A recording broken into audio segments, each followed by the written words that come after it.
Bismillahirrahmanirrahim, students. Hope you're all fine by the grace of Allah Almighty.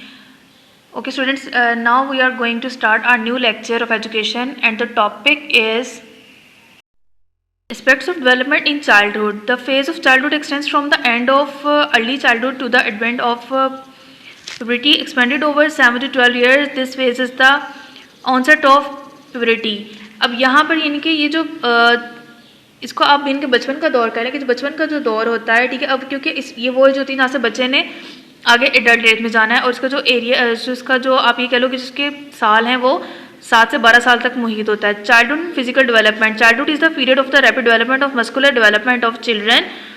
इस as में बच्चे की जो मस्कुलर डेवलपमेंट है, एसाबी नशोनुमा है, वो बहुत तेजी से होती है। During this stage the children develop many of the skill needed for balance, running, jumping and throwing balls. They can use pencils and brush and can use needle as well. During this stage, the girls are heavier, taller and stronger than boys. अब क्या होता है कि pencil और brush जब बच्चे use करना सीख जाते हैं, जंपिंग और थ्रोइंग सीख जाते हैं, भाग लेते हैं अच्छे से, और जो है ना वो नीडल यूज़ करना भी सीख जाते हैं। और लड़कियों की जो वज़न का बढ़ना है या उनके कद का बढ़ना, वो लड़कों की निस्बत जो है ना वो ज़्यादा होता है। Childhood and cognitive development. बचपन और जहनी नशोनुमा। During this stage the child can think logically about objects and even he achieves conservation of numbers, the mass and weight. He classifies objects according to several features. बच्चा इस as में क्या क्या सीखता है कि वो बहुत सी चीज़ों के बारे में, बहुत से इवेंट्स के बारे में लॉजिकली वो सोचना शुरू करता है। वो अदाद शुमार को सीखता है, किसी चीज़ के हुजम के बारे में, उसके वज़न के बारे में, उसको जो है ना वो उसकी जो है ना वो समझ आती है कि उसको कैसे मैनेज करना है। उसके अलावा वो बहुत सी चीज़ों के, बहुत से फीचर्स के बारे में सोचता है कि इनको कैसे यूज़ करना है, एंड कैन ऑर्डर देम, और उनको तरतीब दे सकता है in series along a single dimension such as size. और जिसामत के हिसाब से वो उनको एक तरतीब में भी लेकर आ सकता है। He can read and write, वो पढ़ और लिख सकता है। His mathematical abilities include the basic concepts. He can understand the value of time and can concentrate in an object और very object of time at a time. उस वक्त उसको वक्त की कदर होती है, उसको ये समझ आती है कि मैंने अपने वक्त को मैनेज कैसे करना है, कौन सी एक्टिविटीज़ में इन्वॉल्व होकर अपने वक्त को यूजफुल वे में लेकर आना है। His interest are widened and his abilities are sharpened. He forms a concept about himself and about other based on their behaviors. वो उसकी दिलचस्पियाँ बढ़ती हैं, उसकी सलाहियतें बढ़ती हैं, अपने बारे में और दूसरों के बारे में उसके ख्यालात जो है ना वो बनते हैं। और फिर उसको समझ आती है कि मैंने अपने उन ख्यालात की बिहाफ पे मैंने दूसरों के साथ डील कैसे करना है, दूसरा बिहेवियर कैसा रखना है। Emotional development in childhood. जज्बाती नशोनुमा। In childhood years the child develops aesthetic sense. He creates law obedience in himself. He is oversensitive in this age and can behave aggressively if the things go against his will. वो खुद से अपने इर्द गिर्द जो है ना वो असूल ज़वाबित तय करता है, और अगर कोई चीज़ उसके अपनी ज़ात के खिलाफ जाती है तो वो उस पर जो है ना उसको गुस्सा भी आ सकता है। He is possessive and a bit self centered in this age. वो अपनी ज़ात के बारे में थोड़ा पोजेसिव होता है अपनी चीज़ों को लेकर भी। He upholds law and social rules to avoid censure of authorities. His actions are guided by principles of public welfare, respect of peers and self-respect. उसके अंदर तमाम क्वालिटीज़ आती हैं, और इन क्वालिटीज़ के साथ वो अपनी जो सोसाइटी के रूल्स हैं उनको फॉलो करता है, और जिस चीज़ को उनको इजाज़त नहीं मिलती है, ठीक है, वो उनके मुताबिक खुद को एडजस्ट करने की समटाइम कोशिश भी करता है, या अगर वो चीज़ों के खिलाफ जाती है तो वो उस पर एग्रेसिव भी हो सकता है, उसको इरीटेशन भी हो सकती है। Childhood and language development. लिसानी, इनकी ज़ुबानी जो नशोनुमा है। During the childhood years the child's communication skills words on verbosity. He can understand and express nearly everything in his mother tongue. अपनी मादरी जिसको यानी कि इसको मादरी ज़ुबान कहते हैं, अपनी मादरी ज़ुबान में बच्चा हर बात समझ सकता है, अपने ख्यालात का इजहार कर सकता है। यहाँ पर उनकी वर्बसिटी से मुराद है कि उसको अल्फाज का ज़ख़ीरा मिल जाता है। He also can master some aspects of the second language. और इस उम्र में बच्चा दूसरी ज़ुबान पर भी अबूर हासिल कर लेता है। अगला हमारा टॉपिक है स्टूडेंट्स बलोगत या एडोलसेंस। इस दौर में लड़के मुकम्मल मर्द और लड़कियां मुकम्मल औरत बन जाती हैं। इनके ढांचे में एक मुनासिब से तब्दीली आती है, कद तेज़ी से बढ़ जाता है। बलोगत का आगाज़ जोग्राफी और माशरती हालात पर मबनी होता है। आम तौर पर लड़कियों में 13 साल या उससे कुछ कम और लड़कों में 18 साल से इस दौर का आगाज़ होता है। बलोगत और जिस्मानी नशोनुमा। बलोगत के दौर में हड्डियाँ, असाब और जिस्म के दिगर गदूद की नशोनुमा मुकम्मल होती है। धड़ और बाजों का तवाज़ुन खूबसूरत होता है। चेहरे के नकूश मुस्तकिल शक्ल इख्तियार कर लेते हैं। लड़कियाँ मुकम्मल औरतें नज़र आती हैं, जबकि लड़कों के चेहरों पर बाल और आवाज़ मर्दाना और मोटी हो जाती है। औरतों की आवाज़ बारीक और पतली हो जाती है। यानी कि अब यहाँ पर आकर जो चेंजेस होती हैं ना, वो थ्रू आउट द लाइफ वो चेंजेस रहनी होती हैं। इसलिए जो है ना यहाँ पर इनके उनके रवैये में और उनके जिस्म में जो है ना जिसामत के लिहाज से पुख्तगी आती है। बलोगत और माशरती नशोनुमा लड़कियाँ और लड़के अपने सिनफी किरदार का शऊर हासिल करते हैं। सिनफी किरदार से मुराद है कि अपने जेंडर के हो कि अगर यानी कि एक लड़की है तो उसका माशरे में क्या अमल दखल होना चाहिए, और अगर लड़का है तो उसको माशरे में कैसे एडजस्ट होना है, और वो अपने जिस्म के तकाज़ों के मुताबिक खेल कूद और दीगर सरगर्मियों में हिस्सा लेते हैं। बलोगतपन में कोशिश की जाती है कि क़वायद और ज़वाबित का एहतराम पहले अदवार की निस्बत ज़्यादा किया जाए। अफराद अपने हकूक़ और फ़राइज़ की पहचान करें। इस दौर में वफ़ादारियाँ मुस्तकिल शक्ल इख्तियार करती हैं। साथ ही ये खूबी भी होती है कि अफराद इंतहाई मुनासिब मौका पर नफ़रत, हसद और गुस्सा और खौफ के जज्बात का इजहार करते हैं। बलूगत और ज़हनी नशोनुमा, ज़हनी तौर पर फ़र्द अपनी पहचान के काबिल हो जाता है। अपने हाफ़ज़े की बुनियाद पर वो चीज़ों की शनाख्त करता है। उसमें तजस्सुस और जस्तजू का मादा होता है। वो नई नई चीज़ें जानने और करने की, इनके एक्सप्लोरेशन का जो टाइम है वो इस एज में आता है। और फिर बच्चे के अंदर ये एबिलिटी भी होती है कि अगर वो किसी चीज़ के बारे में उसको क्यूरोसिटी है, उसको तजस्सुस है, वो उसको खोजना चाह रहा है, तो उसकी फ़िज़िकल और मेंटल एबिलिटीज़ जो है ना वो उसके साथ होती हैं कि वो जो है ना उस चीज़ को एक्सप्लोर कर ले, उस चीज़ को जाँच ले।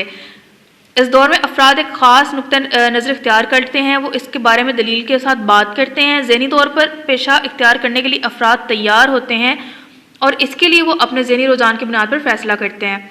बलोगत और जज्बाती नशोनुमा, इस दौर में हस्ब मौका अफराद जज्बात का इजहार करते हैं, फौरी तौर पर जज्बाती हो जाते हैं और फिर जल्दी उस जज्बाती कैफियत से निकल भी आते हैं। दूसरों पर तनकीद करने और अपनी राय को मुकद्दम साबित करने की कोशिश करते हैं, क्योंकि इस एज में बच्चों की जो डेवलपमेंट होती है, कॉग्निटिव डेवलपमेंट जो उनकी होती है एंड मेंटल डेवलपमेंट जो होती है, उसके बिहाव पे वो फैसले करते हैं, उसके बिहाव पे वो लोगों से डील करते हैं और फिर अपने ओपिनियंस को जो है ना वो मनवाने की कोशिश करते हैं। किसी के फैसले को फौरी तौर पर मानने से गुरेजा होते हैं और बाज़ औक़ात इस पर रद्द-ए-अमल का इजहार भी करते हैं। मतलब दोस्त बनाने पर तनकीद, घर लेट आने पर मना करना, कुछ ख़ास मज़ामीन पढ़ने की हदायत और मेहनत की तलकीन को वो पसंद नहीं करते, क्योंकि यहाँ इस एज में बच्चा जो है ना वो खुद इनके सेल्फ डिसीजन ले रहा होता है, खुद से फैसला करना चाह रहा होता है, अपनी तारीफ सुनकर खुश होते हैं। बलूगत और लिसानी नशोनुमा, बलूगत के दौर में अफराद में नरम ज़ुबान इस्तेमाल करने की आदत पैदा होती है। वो इसलिए क्योंकि वो दूसरों को मुतासिर करने के लिए ज़ुबान की महारत का सहारा लेते हैं, एक से ज़्यादा ज़ुबान पर अबूर हासिल करने की कोशिश करते हैं और इस दौर में ज़ख़ीरा अल्फाज बढ़ाने की कोशिश बड़ी वाज़ेह तौर पर देखी जाती है। अफराद तख्लीकी, तामीरी, तनकीदी इबारात पढ़ने और लिखने को पसंद करते हैं। बच्चे राइटिंग की तरफ माइल होते हैं। समटाइम होता है कि बच्चे आर्ट की तरफ भी माइल होते हैं, यानी कि यहाँ पर क्योंकि वो खुद से डिसीजन ले रहे हैं, अब खुद से उनका जहन सोच रहा है और अपनी ज़ात के हवाले से जो फैसले कर रहा है, तो यहाँ जो बच्चे जो भी फैसला लेते हैं, ठीक है, वो उनके फिर आगे उनके कैरियर से भी रिलेटेड होता है। अब हम आते हैं इंग्लिश मीडियम स्टूडेंट्स के टॉपिक की तरफ। Effects of development in adolescence. Adolescence is the period of communication. It starts when puberty ends. Normally, girls attain adolescence at the age of 15 and boys at the age of 18. Physical development की तरफ आते हैं। Adolescence is the period of the consummation of the muscular development. The body balance gains at aesthetic look. The face features attain consistency. The voice gets manly or womanly as per gender. बच्चों की जो physical development होती है वो किस तरह से होती है कि बच्चों की मस्कुलर डेवलपमेंट होती है, बॉडी बैलेंस में आती है, फेस फीचर्स मुस्तकिल हो जाते हैं, उसके जो नकूश होते हैं वो फिर पूरी ज़िंदगी वैसे रहने होते हैं, और फिर आवाज़ जो है वो उनके जेंडर के हिसाब से मर्दाना और जो जनाना आवाज़ है वो उनकी वो हासिल वो कर लेते हैं। Adolescence and social development. During the adolescence period, the youngsters get aware of their role in the society. They are also aware of their gender and reproductive rules. They abide by rules and regulations more strictly. Duties and obligations are comprehended and faithfulness and loyalties take a constant shape. बच्चे जो है ना वो माशरती तौर पर, जज्बाती तौर पर अपने माशरे में एग्जिस्ट करते हैं। उनको पता होता है कि अपने जेंडर के हिसाब से उन्होंने इनके माशरे के रूल्स को कैसे फॉलो करना है, अपना किरदार कैसे अदा करना है, और इसके साथ साथ उनमें जो है ना वो हमदर्दी के, वफादारी के जज्बात भी उजागर होते हैं। Widening outside family ties and generation gap are also the hallmarks of this age. और यहाँ पर उनको पता होता है कि अपनी फैमिली के साथ, अपनी एज वालों के साथ हमने किस तरह से जो है वो गैप को जो है वो दूर करना है, और किस तरह से अपनी उनके साथ हमने जो है ना वो कम्युनिकेशन बढ़ानी है, ताल्लुकात को कैसे बढ़ाना है. उसके बाद cognitive development. The adolescence can think can think logically about abstract proposition. He can test hypothesis systematically. He becomes concerned with the hypothetical and the future ideological problem. The adolescent is able to self-recognition. His quest and leads him towards the reality of things. इस as में आकर बच्चा जो है ना वो जहनी तौर पर तैयार होता है किस चीज़ के लिए कि वो सेल्फ टेस्ट करता है कि उसने खुद से फैसले कैसे करने हैं और फिर उनको लेकर वो आगे अपने फ्यूचर की जो है ना प्रॉब्लम्स को देखता है। सेल्फ रिकग्निशन होती है, उसके जहन में सवालात उठते हैं और सवाल उसको हकीकत की तरफ लेकर जाते हैं। He forms his own point of view, उसकी अपनी एक राय होती है अबाउट थिंग्स, चीज़ों के बारे में। He is mentally prepare for adopting a profession and for getting married. और फिर इस एज में आकर जो है ना वो बच्चा अपने फ्यूचर को लेकर, प्रोफेशन को लेकर सीरियस होता है और फिर वो शादी के लिए भी जहनी तौर पर तैयार होता है। Adolescence and emotional development at their best adolescence are kind. इस दौर में जो है ना बच्चे मेहरबान हो जाते हैं, कंपैशनेट, जज्बाती तौर पर इनके जज्बात जो है ना वो पॉजिटिविटी आती है, सिंपैथेटिक, हमदर्दी and loving behaviour their worst are aggressive. यानी कि यहाँ तक तो बच्चे मोहब्बत भी करना सीखते हैं और अगर वो यानी कि दूसरी तरफ आते हैं तो उनमें गुस्सा, तनकीद करना और हसद के जज्बात भी आते हैं। They do not prefer being lectured, वो जो है ना वो लेक्चर सुनना पसंद नहीं करते, किसी बात में उनको टोका जाए, तनकीद की जाए, वो उसको सुनना पसंद नहीं करते। वो अपनी ज़िंदगी अपनी मर्जी से मुताबिक जीना चाहते हैं। दे फील, ये वांट वर्ड है, ठीक है, they feel themselves caught in the shackles of traditions. और इस एज में आकर लगता है कि जैसे वो रिवायात में जकड़े गए हैं। तो स्टूडेंट्स इन टॉपिक्स को आपने अच्छी तरह से याद कर लेना है। अगर कुछ समझ नहीं आए तो लेक्चर को दोबारा सुन लीजिएगा। अपना बहुत ख्याल रखिएगा। अल्लाह हाफिज़।